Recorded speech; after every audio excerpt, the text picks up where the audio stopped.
पश्चिम बंगाल के पूर्व मंत्री पार्थ चटर्जी और उनकी सहयोगी अर्पिता मुखर्जी की न्यायिक हिरासत बढ़ा दी गई है। कोलकाता के सिटी सेशन कोर्ट में ईडी ने दोनों को पेश किया। इस दौरान कोर्ट ने दोनों को 18 अगस्त तक न्यायिक हिरासत में भेजा है। इससे पहले कोलकाता की विशेष अदालत ने बुधवार को पूर्व मंत्री पार्थ चटर्जी और अर्पिता मुखर्जी की प्रवर्तन निदेशालय की हिरासत 5 अगस्त तक बढ़ा दी थी।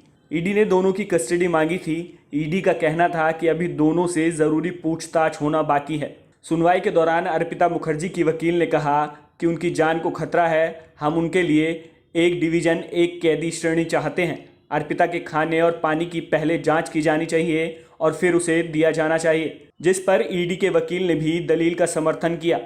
वहीं पार्थ चटर्जी के वकील ने कहा कि ईडी ने इस मामले में 22 जुलाई को जब उनके घर पर छापा मारा था तो कुछ भी बरामद नहीं हुआ। चटर्जी के वकील ने जमानत याचिका दायर की, जिसका ईडी ने विरोध करते हुए कहा कि जेल हिरासत की आवश्यकता है। दरअसल बंगाल में एसएससी भर्ती घोटाले में सीबीआई ने पूर्व मंत्री पार्थ चटर्जी के खिलाफ केस दर्ज किया था। इस मामले में रुपयों के लेन देन की वजह से ईडी की एंट्री हुई है।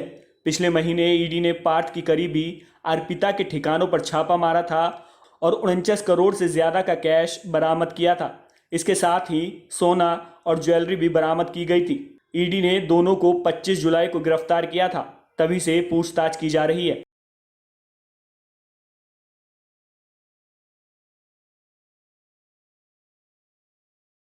भारत में कोरोना के मरीजों में एक बार फिर इजाफा हो रहा है। शनिवार को कोरोना के 19,000 से ज्यादा मरीज सामने आए, जबकि 49 लोगों की कोरोना से मौत हो गई। वहीं कर्नाटक के मुख्यमंत्री बसवराज बोम्मई भी कोरोना संक्रमण की चपेट में आ गए हैं। बोम्मई ने खुद ट्वीट कर कोरोना संक्रमित पाए जाने की जानकारी दी। उन्होंने ट्वीट कर कहा कि कोरोना के हल्के लक्षण हैं और मेरी कोविड टेस्ट की रिपोर्ट पॉजिटिव आई है। कर्नाटक के मुख्यमंत्री ने अपना दिल्ली दौरा रद्द करने की जानकारी देते हुए संपर्क में आए लोगों से टेस्ट कराने की अपील की है। स्वास्थ्य मंत्रालय के मुताबिक 24 घंटे में 19,406 नए मरीज मिले हैं, जबकि 19,928 मरीज ठीक होकर घर चले गए। नए कोरोना मामलों के बाद सक्रिय मरीजों की संख्या 1,34,793 हो गई है।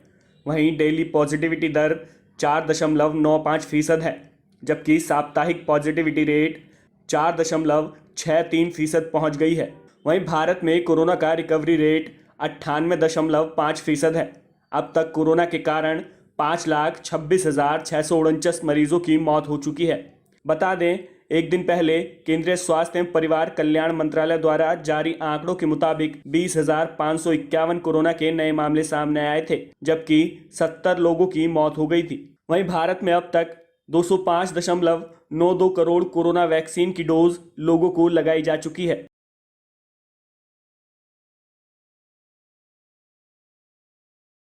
महाराष्ट्र के पूर्व मुख्यमंत्री उद्धव ठाकरे एक बार फिर सामना के संपादक बन गए हैं। मुख्यमंत्री बनने के बाद उन्होंने अपने पद से इस्तीफा दे दिया था, जिसके बाद पत्नी रश्मि उद्धव ठाकरे पार्टी मुख्य पत्र सामना की संपादक बन गई थी। बाला साहब ठाकरे के बाद उद्धव ठाकरे ने सामना का प्रभार संभाला था। ये बदलाव अब अखबार में दिखने लगा है। सामना के संस्करण में बतौर संपादक अब उद्धव ठाकरे का नाम जा रहा है। दरअसल दिवंगत शिवसेना प्रमुख बाला साहब ठाकरे ने अपने विचारों और राजनीतिक रुख को 90 के दशक में महाराष्ट्र के लोगों तक पहुंचाने के लिए 1998 में दैनिक सामना अखबार की शुरुआत की थी। उनके निधन के बाद से उद्धव ठाकरे को इस पद की जिम्मेदारी दी गई थी। शिवसेना नेता और सांसद संजय राउत सामना के कार्यकारी संपादक हैं। बता दें कि 29 नवंबर 2019 को मुख्यमंत्री बनने पर उद्धव ठाकरे ने सामना के संपादक पद से इस्तीफा दे दिया था। इसके बाद से रश्मि को संपादक बनाया गया था। तब पहली बार सामना का संपादक किसी महिला को बनाया गया था। सामना का हिंदी संस्करण दोपहर का सामना के नाम से प्रकाशित होता है।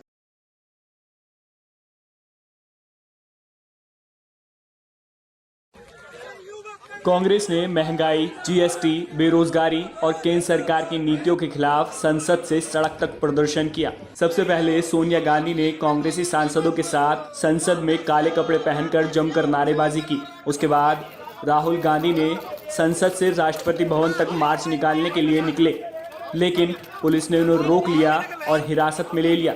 इसके बाद पार्टी मुख्यालय में मौजूद प्रियंका गांधी ने मोर्चा संभाला और वो अपने सांसदों के साथ पीएम आवास का घेराव करने के लिए निकली, लेकिन यहाँ भी पुलिस ने उन्हें आगे नहीं बढ़ने दिया। नतीजन वो सड़क पर ही धरने पर बैठ गईं।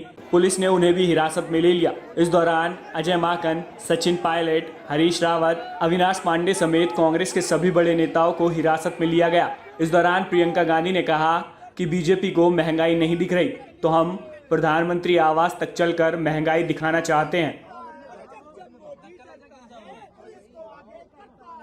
इनके मंत्री कह रहे हैं इनको महंगाई नहीं दिखती, तो हम पीएम हाउस तक चल के महंगाई दिखाना चाहते हैं, गैस का सिलेंडर दिखाना चाहते हैं जो आज कोई खरीद नहीं सकता है।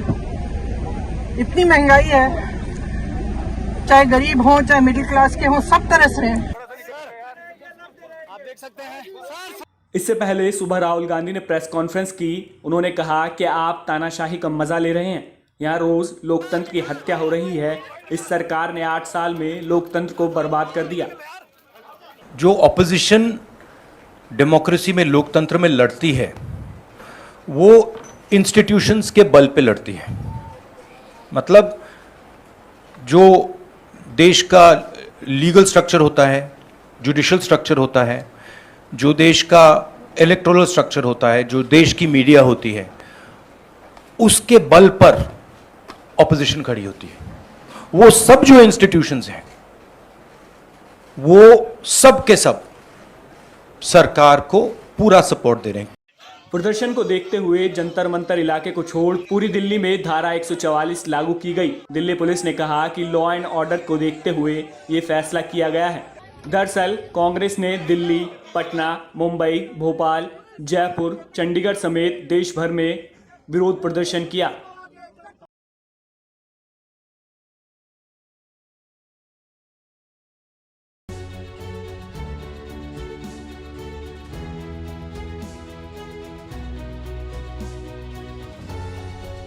सुप्रीम कोर्ट ने Bureau of Civil Aviation Security के फैसले को चुनौती देने वाली याचिका पर सुनवाई से इनकार कर दिया है।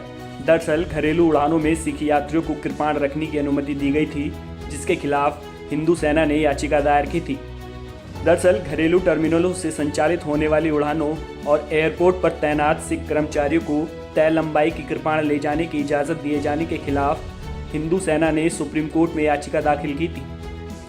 इस मामले में हिंदू सेना का कहना था कि इस तरह की इजाज़त विमान में यात्रा करने वाले दूसरे यात्रियों के लिए खतरा बन सकती है, इसलिए इस पर प्रतिबंध लगाना चाहिए।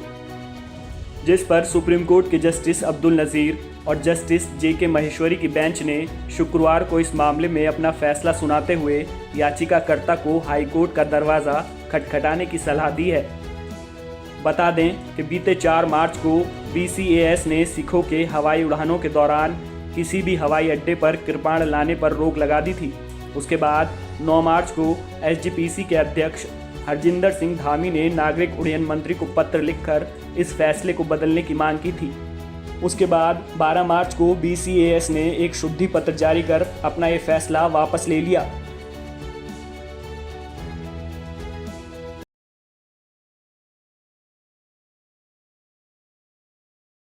रिजर्व बैंक की मौद्रिक नीति समिति की अगस्त 2022 की बैठक खत्म हो गई है। बुधवार से चल रही 3 दिनों की बैठक के बाद रिजर्व बैंक के गवर्नर शक्तिकांत दास ने बताया कि इस बार रेपो रेट को 0.50% बढ़ाने का फैसला लिया गया।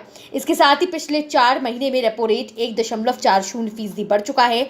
रेपो रेट बढ़ने का असर अब होम लोन से लेकर पर्सनल लोन तक की EMI पर दिखेगा। पिछले 4 महीने में रेपो रेट 1.40% बढ़ चुका है। इससे पहले केंद्रीय बैंक ने मई 2022 की बैठक में रेपो रेट में 0.40% की बढ़ोतरी की थी। फिर जून में हुई MPC की बैठक में रेपो रेट को 0.50% बढ़ा दिया गया था। रेपो रेट में बढ़ोतरी की वजह से लोगों पर लोन की EMI का बोझ बढ़ जाएगा। होम लोन, ऑटो लोन की किस्तों में इजाफा होगा। अगर आपको होम लोन 7.50% की दर से मिला है तो अब यह दर बढ़कर 8% हो जाएगा। रिजर्व बैंक ने वित्त वर्ष 2023 के लिए देश की GDP के ग्रोथ का अनुमान 7.2% पर बरकरार रखा है। गवर्नर शक्तिकांत दास ने बताया कि मार्जिनल स्टैंडिंग फैसिलिटी यानी MSF और बैंक रेट्स को 5.15% से बढ़ाकर 5.65% किया गया है। रिजर्व बैंक के गवर्नर शक्तिकांत दास ने बताया कि दुनिया भर में महंगाई रिकॉर्ड स्तर पर है। भारत में महंगाई की ऊंची दरों का सामना करना पड़ रहा है। जून लगातार 6ठा ऐसा महीना रहा जब खुदरा महंगाई रिजर्व बैंक के अपर लिमिट से ज्यादा।